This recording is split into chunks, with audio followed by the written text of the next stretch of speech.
Discipline को अगर आपको समझना है तो आपको ये देखना पड़ेगा कि एक सिंगल हैबिट आपको लाइफ में कहाँ से कहाँ तक ले जा सकती है, और उसका एक मूर्त रूप है हमारे आज के गेस्ट एन.के. यादव जी, जो कि चीफ इंजीनियर हैं पीडब्ल्यूडी डिपार्टमेंट में आगरा जोन से। सो नरेंद्र यादव जी, आपका स्वागत है हमारे आज के पॉडकास्ट में। Thank you. आप डिसिप्लिन को बहुत ही ज़्यादा अडॉप्ट करके चलते हैं, तो मैं थोड़ा सा जानना चाहूँगा अपनी अर्ली लाइफ के बारे में ज़रा बताइए, और किस तरह से ये डिसिप्लिन आपकी लाइफ में उतरा उसके बारे में थोड़ा सा बताइएगा। एक्चुअली मैं गांव में पैदा हुआ और मेरे फादर जूनियर इंजीनियर थे पीडब्ल्यूडी में, और हम लोग गांव में हमारी पढ़ाई हुई। इनिशियल पढ़ाई हमारे गांव में हुई और प्राइमरी स्कूलिंग हमारी गांव में हुई। इस मिडिल स्कूल भी हमने गांव से किया। तो गांव में रहते हुए हमने पढ़ाई के अलावा, पढ़ाई और खेल के अलावा और किसी चीज़ पे ध्यान नहीं दिया। पढ़ने जाते थे, पढ़ के आते थे, इसके बाद में हम खेलने जाते थे। फिर इसके बाद मेरे फादर की पोस्टिंग बनारस में थी। तो आप आगरा से नहीं है मिली? नहीं, मैं नेटिवली कहाँ से बिलोंग करते हैं? मैं जौनपुर से बिलोंग करता हूँ जी। और जब मैं मिडिल स्कूल किया तो मेरे फादर पोस्टेड थे जूनियर इंजीनियर वाराणसी में जी। तो हम लोग वाराणसी में हाई स्कूल इंटरमीडिएट मैंने वाराणसी से किया जी। और वहीं से फिर वहाँ से इंटरमीडिएट के बाद मेरी इंजीनियरिंग में एडमिशन हो गया। मैंने engineering Madan Mohan Malviya engineering college Gorakhpur से किया। इसके बाद मैंने तैयारी की सिविल सर्विसेज की, और वहाँ 3 बार मैंने मेन दिया। अनफॉर्चुनेट था कि मैं उसमें सेलेक्ट नहीं हो पाया। फिर मैंने यूपीएससी के थ्रू ये पीडब्ल्यूडी के एग्ज़ाम दिया और मैं असिस्टेंट इंजीनियर के पोस्ट पर मेरी नियुक्ति हुई। तो शुरुआत यहाँ से हुई करियर की जी। हम कई बार ये मान के चलते हैं, लाइक एक जेनरिक सी बात लेके चलते हैं कि जो अर्बन एरियाज़ में रहते हैं लोग, उनको थोड़े से ज़्यादा फैसिलिटीज़ मिली रहती हैं as comparison to the people जो रूरल एरियाज़ में रहते हैं। और आपने शुरुआती इस बात के साथ की कि आप गांव से बिलोंग करते हैं, तो ऐसा कुछ आपको लगता है कि एज पर कि गांव में रहने की वजह से आपको कुछ ज़्यादा चुनौतियाँ फेस करनी पड़ी as comparison to the people जो सिटीज़ में रहते हैं? नेचुरली शहर में कुछ कोचिंग और अन्य सुविधाएं ज़्यादा रहती हैं और गांव में इतनी सुविधाएं नहीं हैं, लेकिन हम लोगों ने मिडिल स्कूल तक इसकी आवश्यकता नहीं पड़ती है। फिर जब मैं हाई स्कूल और इंटर में वाराणसी गया, तो वहाँ पर वाराणसी भी एक ऐसा शहर है जहाँ पर कोचिंग और सबकी सुविधाएं हैं, लेकिन हम लोगों की कोचिंग की आवश्यकता नहीं पड़ी। जो मेरा इंजीनियरिंग में सिलेक्शन हुआ विदाउट कोचिंग हुआ, और कोचिंग की आवश्यकता उस समय नहीं पड़ती थी, ज़्यादा नहीं पड़ती थी। लोग अब कोचिंग का प्रचलन ज़्यादा हो गया है, तो इस तरह से हमारा सिलेक्शन इंजीनियरिंग में हुआ। अगर हम इस चीज़ को देखते हुए चलें कि आजकल एक काफ़ी ज़्यादा ट्रेंड आ गया है कोचिंग्स का, तो क्या इसको मैं ट्रेंड कहूँ या सच में रिक्वायरमेंट है, लोगों को इतनी ज़्यादा ज़रूरत है? ये ज़रूरत के अनुसार ही ट्रेंड होता है। इसमें कंपटीशन बढ़ गया है, क्योंकि तब इतनी फैसिलिटी नहीं रहती थी, लोगों को इतना पढ़ने का इतना ज़्यादा साधन नहीं थे। अब अब तो आवश्यकता हो गई है, कोचिंग एक आवश्यकता हो गई है। अगर आप कोचिंग नहीं किए रहेंगे तो कंपटीशन में फेस करना आपके लिए थोड़ा दिक्कत होगी। राइट। अब ये जैसे कि आपकी शुरुआत हुई, आपने कहा कि आप गांव से बिलोंग करते थे, तो ये जो बनना आपने जो भी करियर अडॉप्ट किया, ये फैमिली से ही आपके माइंड में दिया गया है या आपने ही कुछ डिसाइड किया था कि मुझे ऐसा कुछ जाना है? देखिए, इंटर तक तो हम लोगों ने कुछ, हाई स्कूल तक कुछ नहीं सोचा था, और चूंकि मेरे फादर जूनियर इंजीनियर थे पीडब्ल्यूडी में, तो हमारा जो रहने का परिवेश था, जो हमारे लोग मिलने आते थे वो पीडब्ल्यूडी के लोग ही मिलने आते थे। तो बस एक था कि हमारे फादर जूनियर इंजीनियर हैं तो मुझे इंजीनियर बनना है, और कुछ नहीं था। तो कुछ जैसे कई बार हम आजकल गोल्स बनाकर चलते हैं, तो the time when you were student, do you remember something कि जिस समय आप स्टूडेंट थे कुछ गोल्स थे माइंड में कि मुझे यहाँ तक जाना है या यहाँ तक जाना है? बस ये था कि मेरे फादर इंजीनियर है, मुझे भी इंजीनियर बनना मुझे भी है। इंजीनियर बनना है। कभी सोचा था इस तरह से कि आज जिस एक बड़े मुकाम पर आप हैं मैं यहाँ पे पहुँचने वाला हूँ अब? बिल्कुल आप सही कह रहे हैं कि मेरे फादर पीडब्ल्यूडी विभाग के बिल्कुल इनिशियल पोस्ट की इंजीनियर के इनिशियल पोस्ट पे थे, और मैं आज नेक्स्ट टू सेकंड पोस्ट पर हूँ जी। Next highest to second post पर हूँ। तो निश्चित तौर पर इतना ना मैंने सोचा था ना मेरे फादर सोचे थे कि मैं यहाँ तक पहुँच जाऊँगा, और ये उनका गाइडेंस था मेरे फादर का कि तुम्हें ऐसे ऐसे करना है। तो उसके हिसाब से हम लोगों ने किया और आज मैं यहाँ तक पहुँचे। यहाँ तक जो आज आप पहुँचे हैं, सबसे ज़्यादा श्रेय किस चीज़ को देना चाहेंगे?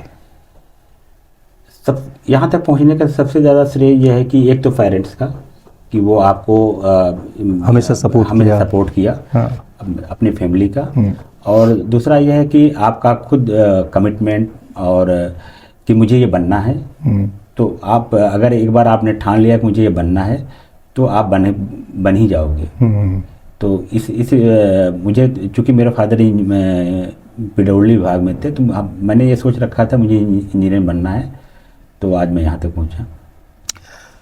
आजकल का जो युवा है, जो आज की यंग जनरेशन है, आपको क्या लगता है going in the right direction या कहीं पे भटके हुए हैं? आजकल के युवा कुछ तो राइट डायरेक्शन जा रहे हैं, कुछ भटके हुए भी हैं।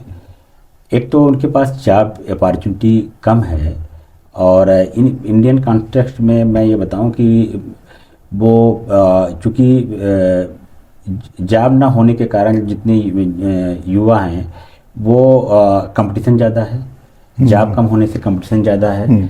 तो अभी युवा को ये समझ नहीं आ रहा है कि वो क्या करें, और जो जैसा बिजनेस तरफ बहुत कम जाते हैं। सबको नौकरी चाहिए, और इतनी नौकरी यहाँ पे डेवलप हो नहीं रही है, नौकरी मिल नहीं रही है। तो युवा भटके भी हुए हैं, परेशान भी हैं। अगर हम बात करते हैं नौकरियों की, तो सच में ये तो पॉसिबल भी नहीं है कि एक गवर्नमेंट, इंडिया की पॉपुलेशन मींस इंडिया इस समय पीक पे बैठा हुआ है, दुनिया में नंबर 1 पे आ चुका है पॉपुलेशन में, तो इतनी जॉब तो निकल भी नहीं सकती हैं। तो हमें कुछ और भी ऑप्शन तो सोचने पड़ेंगे। Yes. तो ये आज मीन्स जो नई जनरेशन के लोग हैं वो क्यों बिजनेस या इस तरह की चीज़ों में नहीं जाना पसंद करते, जबकि फॉरेन कंट्रीज़ में, अमेरिका वगैरह में लोग अपने स्टार्टअप ज़्यादा स्टार्ट करना पसंद करते हैं, यहाँ पे लोग जॉब्स पे ज़्यादा डिपेंड करते हैं। एक्चुअली यहाँ पे अभी business culture specially in UP बहुत कम है, जबकि हमारा यूपी एक लार्ज स्टेट है, और यहाँ के यूपी, बिहार, एमपी, ये सब बड़े बड़े स्टेट हैं, और यहाँ के लोग अभी भी ये सोचते हैं कि मुझे जॉब मिल जाए, और किसी बिजनेस में, ये बिल्कुल आपने सही कहा कि अगर बिजनेस करें वो तो कर सकते हैं, लेकिन बिजनेस की तरफ का एक माहौल नहीं है यहाँ पे, और सब लोग ये चाहते हैं कि मुझे जॉब मिले, और जॉब कम होने के कारण ये अनएम्प्लॉयमेंट इतनी तेज़ी से बढ़ रहा है। तो जो बिजनेस का हमारे पास एक एटमॉस्फेयर नहीं है, ये बात सच है कि एक माहौल होता है तो वो आपके ऊपर असर डालता है। हम बात करते हैं अगर यूपी और बिहार की, तो यहाँ के लोग ज़्यादा से ज़्यादा जॉब्स की तलाश में रहते हैं। अगर हम बात करते हैं गुजरात की, महाराष्ट्र की, तो लोग कर्नाटक की, हमने देखे बहुत सारे स्टार्टअप स्टार्ट होते हैं या बिजनेस की तरफ जाते हैं, तो माहौल मैटर करता है। तो यहाँ पे जो वो एटमॉस्फेयर नहीं है, क्या चीज़ रिस्पॉन्सिबल है आपके हिसाब से उसके लिए? एक इसके रिस्पॉन्सिबल हमारा समाज भी है, क्योंकि जो यहाँ के लोग ये सोचते हैं कि भाई जॉब करना ज़्यादा अच्छा है, बट जबकि गवर्नमेंट स्मॉल स्केल इंडस्ट्री के लिए बढ़ावा भी दे रही है। बिल्कुल। और इवन वोमेंस को भी काफ़ी बहुत सी ऐसी योजनाएं हैं कि जो उनके लिए प्रमोट कर रही है, बट ये कल्चर न होने के कारण लोग बिजनेस नहीं कर रहे हैं, और यह भी एक अनएम्प्लॉयमेंट बहुत बड़ा कारण है। ये मेंटेलिटी के मैं सरकार पे डिपेंड करूं और सरकार मुझे अच्छी नौकरी दे, अनएम्प्लॉयमेंट का एक बहुत बड़ा रीज़न है, यस यस है ना। और जबकि इतनी सारी, अच्छा एक ये भी फैक्ट है कि कहीं ना कहीं इतनी सारी जो स्कीम्स आती हैं, इतनी सारी बहुत सारी नई नई योजनाएं जो आ रही हैं, ग्राउंड लेवल तक वो सारी शायद नहीं पहुंच पाती है, या लोगों को अवेयरनेस है ही नहीं उनके बारे में। ये भी बात सही है, बट गवर्नमेंट तो आपको एड दे सकती है, वो आपको हेल्प कर सकती है, बिजनेस तो खुद नहीं कर सकती ना। तो बिजनेस तो करना है, हमारे हम ही लोगों को करना है, हमारे बच्चों को करना है।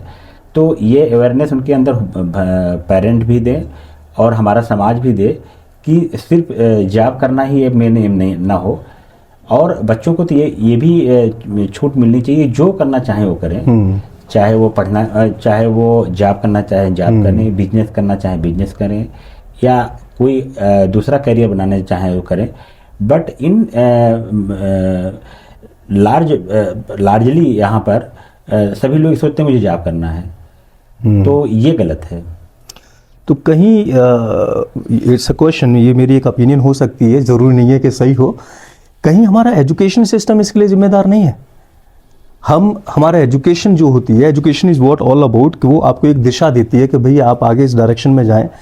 क्यों बिजनेस को हमारे एजुकेशन सिस्टम में ज़्यादा बढ़ावा नहीं दिया जाता? क्यों ऐसा होता है कि हाई स्कूल तक, इंटर तक बच्चा बस यही सोचता है कि किस नौकरी के लिए उसको पढ़ाई करनी है, या ग्रेजुएशन लेवल पे भी किस नौकरी के लिए पढ़ाई करनी है। ऐसा क्यों नहीं कि जब वो 7th क्लास, 8th क्लास या 9th या 10th क्लास में हो तो उसके सामने ऑप्शन हो इस बात का कि भाई यहीं से वो अपनी बिजनेस की भी तैयारी करना स्टार्ट कर दे। कुछ ऐसा हमारे एजुकेशन सिस्टम में नहीं होना चाहिए क्या? एजुकेशन सिस्टम को भी पूरा ब्लेम देना उचित नहीं होगा। आप जो पढ़ना चाहें आपके ऊपर है, वो फैसिलिटी है कि आप उसको पढ़ सकते हैं, बट ये डिपेंड करता है आप पढ़ना क्या चाहते हैं।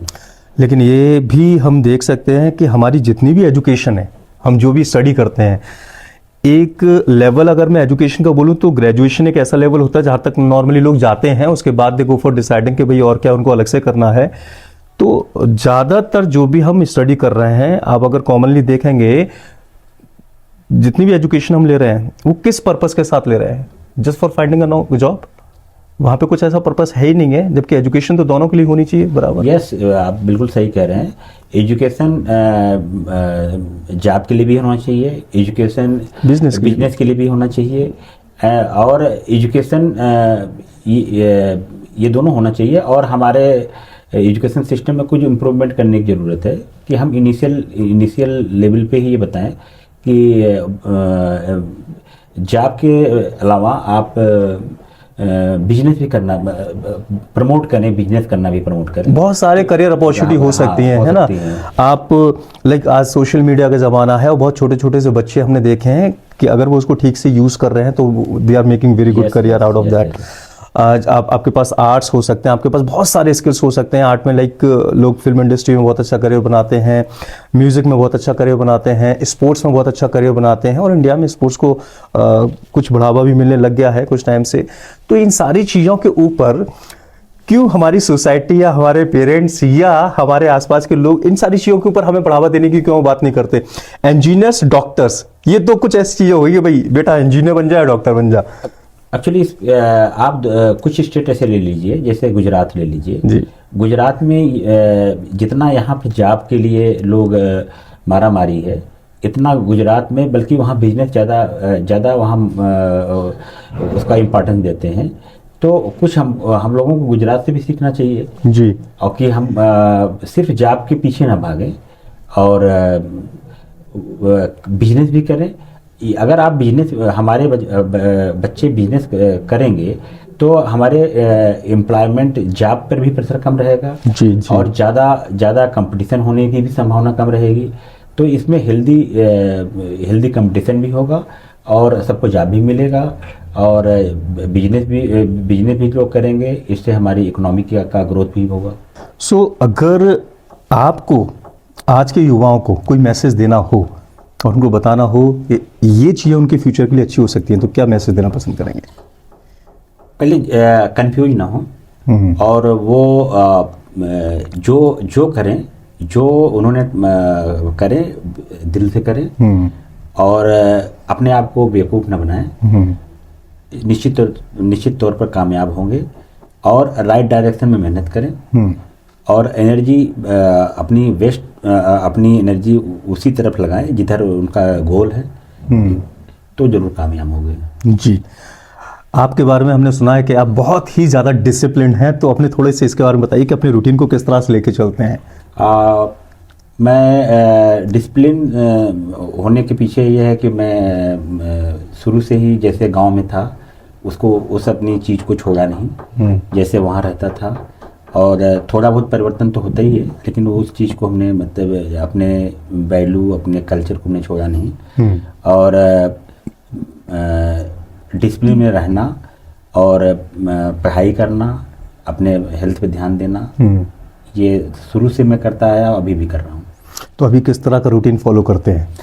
अभी हम लोग हम यहाँ पे हैं क्योंकि काफ़ी फिट हैं आप, और आजकल देखने को मिलता है जिस तरह की लाइफस्टाइल लोग जी रहे हैं, फिटनेस तो बिल्कुल ख़त्म होती जा रही है। Thank you. मैं सुबह 1 घंटा बैडमिंटन खेलता हूँ उठते ही, और फिर 1 घंटा योगा करता हूँ। लगभग 2 घंटे हमारा इस तरह से गुजरता है। और अवॉइड करता हूँ बाहर के, घर का ही खाने के सब चीज़ खाता हूँ, कोई बाहर का चीज़ नहीं खाता। तो यही मेरा मतलब डिसिप्लिन में रहना। और ये तो बड़ा डिफिकल्ट होता होगा कि आजकल लोग बाहर का कुछ नहीं खाते, सबसे बड़ी इंडस्ट्री यही है, फूड इंडस्ट्री इस समय। तो how you go for managing, मतलब कंट्रोलिंग योरसेल्फ? नहीं, कंट्रोल एक बार आप इसके प्रोस एंड कॉन्स के बारे में आप समझ जाएंगे कि क्या करना मेरे लिए उचित है, क्या करना अनुचित है, और क्या खाना ठीक है और क्या खाना नहीं ठीक है। तो आप अपने आप मन उसी तरफ आपका मन करेगा, जैसा आप अपने दिमाग से जैसा आप कहेगा उसी तरह से मन कहेगा। अगर आपको बस पता होना चाहिए कि क्या खाने से मुझे फ़ायदा हो सकता है और क्या खाने से मुझे नुकसान हो सकता है। आज का जो टाइम है टेक्नोलॉजी का टाइम है, लोगों की लाइफ में, उनके करियर में टेक्नोलॉजी का क्या योगदान है और क्या रहने वाला है आपके हिसाब से फर्दर? टेक्नोलॉजी का जो यूज है आज की परिपेक्ष में, आज की इस समय की लाइफ में उसका बहुत बड़ा योगदान है। बट उसको हम किस तरह यूज करते हैं, अगर हम उसको राइट डायरेक्शन यूज करते हैं और उसके तो बहुत ही फायदे हैं, और इसके डिसएडवांटेज भी हैं। बट हमको बस मुझे ये डिपेंड करना हम यूज किस तरह करते हैं। तो टेक्नोलॉजी से तो लाइफ फास्ट है, और आप टेक्नोलॉजी को अपने डिफरेंट अपने प्रोफेशन में और में यूज कर सकते हैं। तो टेक्नोलॉजी का तो यूज इसमें सुटेबल यूज बहुत महत्वपूर्ण है। थोड़ा सा हमें, आप पीडब्ल्यूडी डिपार्टमेंट से है तो थोड़ा सा उसके बारे में बताइए कि क्या वर्किंग रहती है, किस तरह का ऑर्गेनाइजेशनल चार्ट रहता है, कौन कौन लोग होते हैं, थोड़ा सा उसके बारे में भी जानकारी दीजिए। देखिए, पीडब्ल्यूडी में इनिशियल जैसे हमारी पोस्टिंग हुई थी असिस्टेंट इंजीनियर पे हुई थी। असिस्टेंट इंजीनियर के बाद एक डिवीजन होता है जिसमें असिस्टेंट इंजीनियर रहते हैं, और फिर 3-4 असिस्टेंट इंजीनियर होते हैं एक डिवीजन में, एक एग्जीक्यूटिव इंजीनियर होते हैं, उनके ऊपर एग्जीक्यूटिव इंजीनियर होते हैं। फिर 3-4 डिवीजन मिला करके 3-4 आप ये कह सकते हैं दो डिस्ट्रिक्ट में 4 या 5 डिवीजन मिला करके एक सर्किल होता है जिसमें सुपरिटेंडेंट इंजीनियर होते हैं, जिसे एसई बोलते हैं। और पूरे कमिश्नरी में एक चीफ होते हैं जो जिसमें 4 से लेकर 6 जिले तक होते हैं। वहाँ पर चीफ इंजीनियर बैठते हैं, वो वहाँ चीफ इंजीनियर होते हैं। पूरे प्रदेश में लगभग 18 चीफ इंजीनियर हैं, जो इसके ऊपर एक हमारे हेड ऑफ डिपार्टमेंट होते हैं, एएनसी होते हैं। तो ये स्ट्रक्चर है कि हमारे पहले एई होते हैं, फिर एसई होते हैं, ई होते हैं, फिर एसई होते हैं, फिर चीफ होते हैं, फिर ईएनसी होते हैं। ये स्ट्रक्चर है हमारा। Right. And the working of PWD is all bridges, roads and PWD इस समय रोड बनाता है, पुल बनाता है, और बिल्डिंग बनाता है, और रोड, बिल्डिंग, ब्रिज, ये पेलोडिक बनता है। अच्छा, इन इंजीनियरिंग एज वेल, आज इस ज़माना जैसे जैसे बदलता आ रहा है, टेक्नोलॉजीज़ में बहुत सारी चीज़ें आने लग गई हैं और एआई के ऊपर बहुत सारी बात होने लग गई हैं। हम भी यहाँ पे, हमारे यहाँ भी आगरा का फर्स्ट एआई लैब हमने यहाँ पे स्टार्ट किया, तो आप इसके ऊपर क्या बोलना चाहेंगे? देखिए, एआई का यूज हम अपने इंजीनियरिंग में कर सकते हैं, और एआई की बहुत तेज़ी से इसका नॉलेज होना और इसका यूज करना बहुत तेज़ी से बढ़ रहा है। तो एआई का नॉलेज होना और उसका नॉलेज होना भी, और उसको किस तरह हम यूज करते हैं अपने डिपार्टमेंट में, अपने बिजनेस में, तो बहुत फ़ायदा होगा इससे। जी, बाकी इसके अलावा और किन चीज़ों में इंटरेस्ट रखते हैं? इसके अलावा जो है, एक तो मुझे खेलना पसंद है। जी, स्पोर्ट्स में काफ़ी, ये स्टार्टिंग से रहा मुझे लगता है ना? यस। बचपन से स्पोर्ट्स पसंद करता हूँ, और बाकी अपना प्रोफेशन जो काम करता हूँ करता हूँ। तो स्पोर्ट्स में कौन से स्पोर्ट्स खेलना पसंद है, देखना पसंद है? मुझे इतना तो टाइम नहीं मिलता है कि मैं सारे स्पोर्ट्स खेल सकूं। इन नट से मैं ये कह सकता हूँ, मुझे स्पोर्ट बिल्कुल बहुत पसंद है, जिसमें मुझे बैडमिंटन खेलना बहुत अच्छा लगता है। मैं क्रिकेट भी खेलता हूँ, लेकिन अब क्रिकेट खेलने का न समय उतना मिलता है, न उतने लोग मिलेंगे जी। तो इसमें मैं बैडमिंटन को तो कंटिन्यू किया हूँ, और बाकी जो टीवी पर सारे स्पोर्ट्स देखता हूँ, मुझे बहुत अच्छा लगता है स्पोर्ट्स। तो देखने का अगर मौका मिले और 2-3 अलग अलग स्पोर्ट्स के मैच चल रहे हो, तो किस स्पोर्ट को देखना पसंद करेंगे इस समय? मैं वर्ल्ड कप फुटबॉल देखना ज़्यादा पसंद करूँगा, और ग्रैंड स्लैम टेनिस होता है, उसको देखना पसंद करता हूँ। ओके। और Indian T20 in cricket T20 इसमें शॉर्ट ड्यूरेशन के लिए होता है, उसको देखना पसंद करता हूँ। तो फेवरेट क्रिकेटर? मेरे फेवरेट क्रिकेटर हमारे टाइम में तो like we were from the era of Sachin Tendulkar. हाँ। और इस समय विराट कोहली, रोहित शर्मा, और ये हमारे फेवरेट क्रिकेटर हैं। तो क्या लग रहा है, रोहित शर्मा, विराट कोहली हमारे नेक्स्ट वर्ल्ड कप में खेलने वाले या नहीं खेलने वाले? हाँ, कोशिश खेलना चाहिए। जैसे विराट कोहली का तब फिटनेस अभी भी ठीक है, और ये लोग अच्छा परफॉर्मेंस भी दे रहे हैं। अगर परफॉर्मेंस ऐसे देते रहें तो ये खेल सकते हैं world cup, one day cricket में, वर्ल्ड कप में। और फ्यूचर में कौन सा आपको लग रहा है कि बहुत बढ़िया एक अच्छे स्पोर्ट्स में ये क्रिकेटर निकलने वाले हैं यंगस्टर्स में? यंगस्टर में तो वैसे हमारे यहाँ काफ़ी यंगस्टर हैं, जैसे अभिषेक शर्मा है, और यशस्वी जायसवाल है, शुभमान गिल है, और अक्षर बॉलिंग में अक्षरदीप है। ये सब बहुत अच्छे हैं ये लोग, मतलब इनकी फ्यूचर बहुत ब्राइट है। लास्ट में मैं आपसे 2 शब्द ज़रूर सुनना चाहूँगा हमारे SSC के बारे में, और जो हम AI को लेकर एक पहल हम यहाँ पे कर रहे हैं आगरा के युवाओं के बीच में, तो उसके बारे में क्या कहना चाहेंगे? आपकी पहल बहुत अच्छी है। आप ये इंस्टीट्यूट यहाँ के बच्चों को सिखाने के लिए, और आपने तो इंग्लिश लैंग्वेज भी का भी कर कम्युनिकेशंस AI, हाँ, AI भी आप उनको पढ़ाएंगे जी। और ये बहुत नेक काम है, बहुत अच्छा काम है, और मैं भगवान से कामना करता हूँ, प्रार्थना करता हूँ कि आप में इस नेक काम में आपको मदद करें। आपको जो आप जिस उद्देश्य से आप ये शुरू किए हैं, उस उद्देश्य को पूरा करें। Thank you so much. Thank you.